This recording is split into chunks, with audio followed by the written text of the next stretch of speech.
Srdačan pozdrav. Moje ime je Tomislav Jadan i ja sam ravnatelj Zavoda za javno zdravstvo Krapinsko-zagorske županije. Zbog povećanog broja šumskih i poljskih glodavaca došlo je do povećanog broja oboljelih od mišje groznice.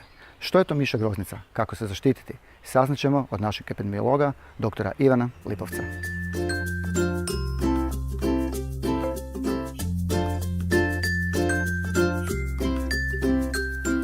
Mišja groznica je bolest takozvanih prirodnih žarišta koja se širi među glodavcima koji žive u šumama, na poljima, na livadama i u zatvorenim prostorima.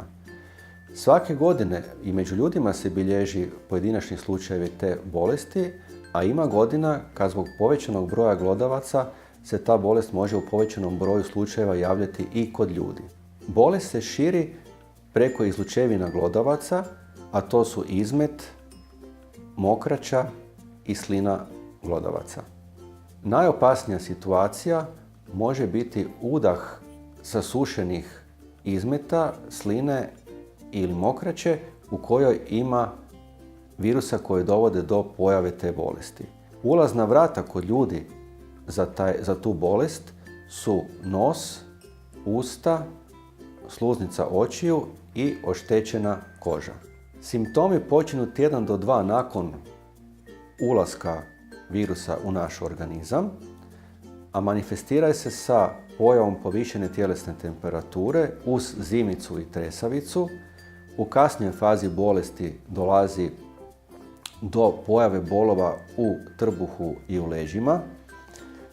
Zbog oštećenja krvnih žila do kojeg dovodi taj virus može doći do propusnosti krvnih žila i do pada krvnog tlaka, a najteža moguća komplikacija je zatajenje bubrega zbog kojih takve osobe privremeno mogu završiti i na dijalizi.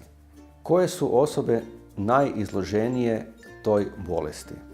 To su osobe koje zbog profesionalnih ili rekreativnih razloga borave na mjestima gdje ima tih glodavaca. To znači koji idu često u šumu, kao što su lugari, šumski radnici, izletnici, planinari, koji borave često na poljima, kao što su to recimo poljoprivrednici, ili u zatvorenim prostorima koji dolaze često, to su osobe koje idu u podrume, na tavane, u garaže. Osobe koje borave često u prirodi trebaju paziti da ne stavljaju odjeću na travu, da ne sjedaju i ne leže na travi, da ne jedu šumske plodove koji nisu prethodno oprani, da zaštite hranu i vodu, da ih drže u zatvorenim spremnicima, da prije konzumiranja hrane i vode operu ruke sa vodom, a ako to nije moguće, da ih obrišu sa vlažnim maramicama koje moraju imati uvijek uz sebe. Osobe koje idu u zatvorene prostore trebaju prilikom čišćenja takvih prostora obavezno nositi masku koju moraju staviti preko nosa i usta kako bi zaštitili da virus ne prođe kroz nos i usta u naš organizam.